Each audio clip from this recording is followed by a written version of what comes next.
All right, let's talk about week one, which is coming up.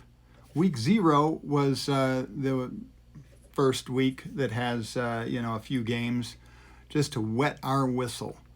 And week one, the official start of college football, is this weekend. And I don't know about you, but myself, my wife, and my kids, we are all super excited. And a handful of us are actually going to the game. The only one that's not going is my son. He felt like he needed to stay back and do, some of his homework and projects and whatnot for school. So good for him. Although he'll be there with us in spirit and rooting on the Utes, hopefully watching them on TV, hopefully watching our Utes win. So we're going to have hopefully a semi-quick discussion here when we get back on the other side of the highlights, and talk about a few of the new players, people who I think might make an impact both in this game and in the season, and the Utes in general. So stay tuned, and we'll be back after this. For a first down. Nice. That's the shot I'm talking about. There it is. Over the middle. It's caught. Touchdown. Devon Valley. That's beautiful. I get Carlson a touch on the block. Carlson from deep, and we're tied. Got the win. This is a victory lap of sorts for the Super Senior.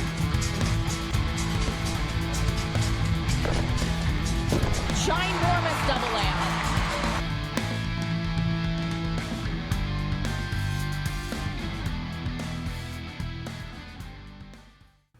Okay, we are back, and let's talk about the game a little bit.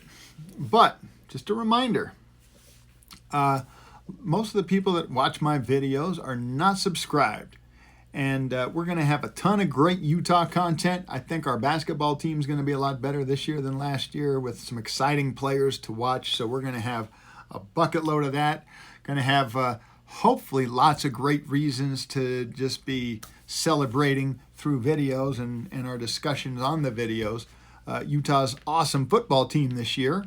And we should be very good in gymnastics. So there's going to be tons of Utah content coming your way, along with maybe a few other fun things that I think would be, good for the channel and provide a little bit of diversification that might be just outside of the Utes' purview. But, there you go. Let's subscribe, like the video, and share your thoughts on what you think is going to happen with regard to the Florida game. So let's talk about Florida real quick. Not just the teams per se, but we can start off that way. I read something the other day that last year their talent level was ranked 7th in the nation, and ours was 30th. So we certainly made more out of our talent than they did last year. Of course, it's not 100% comparable because we are in different conferences and play different teams and such. So it should be interesting to see. I think we're very talented. I think we've got some great athletes and very smart athletes who can make things happen regardless of, who we're playing against. Now, let's talk about the conditions, the game conditions. 50% chance of rain, so it could be sloppy wet down there. We could have some torrential downpours, which would definitely put us more in a run game situation and take away from the pass, maybe some short passes here and there. And maybe if we get some drier opportunities, like it doesn't rain solid the whole time, then maybe we air it out a little bit if the ball's not too wet and heavy. So also, the bigger question for how we handle, how we play and perform is the humidity. We can't replicate that. I mean, I don't think they have some awesome humidifier machine up there at the practice facility to make it 95% humidity, which is about what Gainesville and a lot of Florida is at. The that's going to be a tough one. Humidity tires you out. It wears you down real fast. It can be an issue with cramping, so they need to stay hydrated and hopefully not with Gatorade, because that would just be weird. But anyway, Florida is trains in this stuff every day. They're used to it, so kind of like we're used to the altitude. The humidity is definitely a big home field advantage for them, and lots of prognosticators are choosing Florida to win this game in a close one just because of that home field advantage. And let's not forget the fact that the Swamp, Ben Hill Griffin Stadium, holds about 88,500 people, give or take. And with that, about 76, give or take. I heard we've sold out our initial 10,000 that we had and that we were allocated. And Florida gave us some more. I don't know how many more, but I'm going to guess, I think I heard 2,000 or 3,000 more. So Florida's going to have in the neighborhood of 75, 76,000 fans there cheering against us. And I've heard that stadium is really loud. I mean, it almost doesn't matter what kind of stadium it is. And when it's in Michigan, Michigan has the stadium that just goes way back. So it's for 109,000 people, it's not nearly as loud as you would think it would be. But I think 76,000 people or more, you're going to be loud, period. And hopefully it's the 12,000 Utah fans that are making all the ruckus and noise because we're doing so well in the game and winning it, because that's my hope and my plan.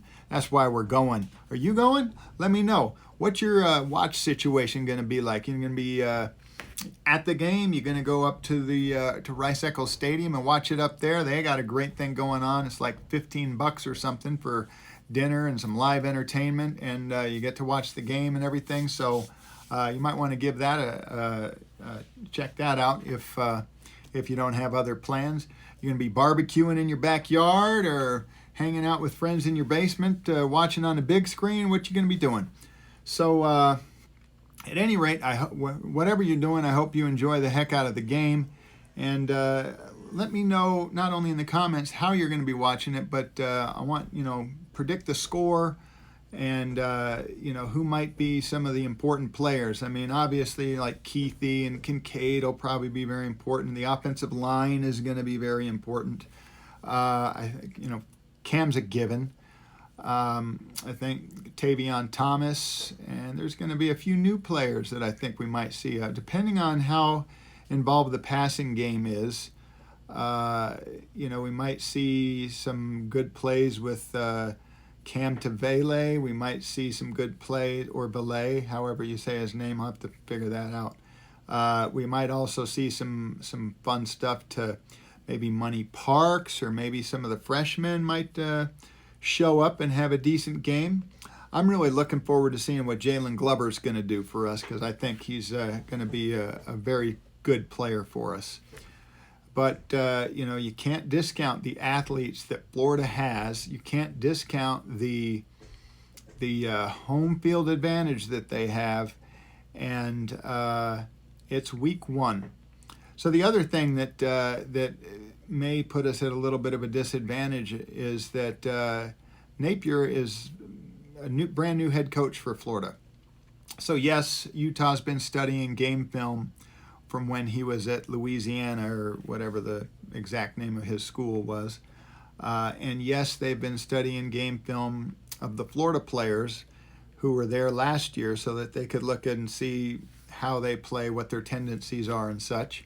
But they have to kind of meld those two things together, because they don't have any actual game plan with Napier, or game film with Napier coaching these current players in a game situation. So in that respect, Florida has a little bit of an advantage. That said, Whittingham mentioned in his press conference the other day that he always implements some new things every year. And so I think we're ready. I think we're gonna start a lot faster this year than we did last year, because one of the things they did with the offensive line is, instead of kind of playing every offensive lineman at every position in fall ball, trying to figure out who's going to be the best 5 to have and where. They pretty much went with kind of where they have been playing, and there's a couple of little moves, like Daniels is going to be playing left tackle instead of right tackle, and Kump's going to be playing right tackle instead of left tackle, and so. But other than that, it's pretty much the same as, Keaton Bills is playing left guard where he's played. Satoa Laumea is playing right guard where he played last year. And Paul Miley is going to be calling the blocking schemes and whatnot at center, which is where he played last year. So I think our offensive line is going to come out and perform a lot better right out of the gate than they have in the past. And so I think we're going to be good there. We've got... We were ravaged with injuries in our secondary last year toward the end of the year, and had a patchwork secondary for the Rose Bowl. And I think we are all healthy, so I think we're going to be much better this year. We have Travis Broughton back. We've got a transfer safety who has, I think, 3 years of eligibility left, Isbell Clayton. And he's going to be a fun one to watch, I think. He was an All-American at the FCS level. He's got good size, he's fast, strong. I think he's going to be a great free safety alongside Cole Bishop, who I think will probably take another step up, and he was already really good. So it's going to be fun to watch the new linebackers and see how they develop. I think we've got a ton of talent there. Might have a few growing pains just because they are young and they're learning the scheme and everything, but it's also going to kind of be a little extra fun to watch Mohamed Diabate play against his old team, who he led in tackles last year. So he's switched from transferred from Florida to us, and so that should be interesting. I'm looking forward to that. But so who's going to win? I truly believe that Utah should win. I know it's going to be tough because of the humidity. You just don't know how bad it is until you're there. I lived in Connecticut for 15 years growing up, a little over 15 years. And, the town I lived in, Stamford, Connecticut, was right on the shore. And it was very humid there. And the winters sucked because of how much colder it felt than it actually was. And it would get pretty darn cold. It would get, sometimes below zero. And the humidity just made it miserable. And the summer was the same way. 95 degrees and 95% humidity is not fun. And it's even less fun when it gets up to 100% humidity. And no, it doesn't always rain at 100% humidity. So I know it's going to be tough, but I think our guys are going to be prepared for it. I think they're going to really show out. I think at least in my mind, this game is a great statement game to come out of the gates against Florida at the Swamp and really show that that they are a 7th-ranked team, maybe even better. And I hope by the end of the year we prove to be a top 4 team and we get into the CFP.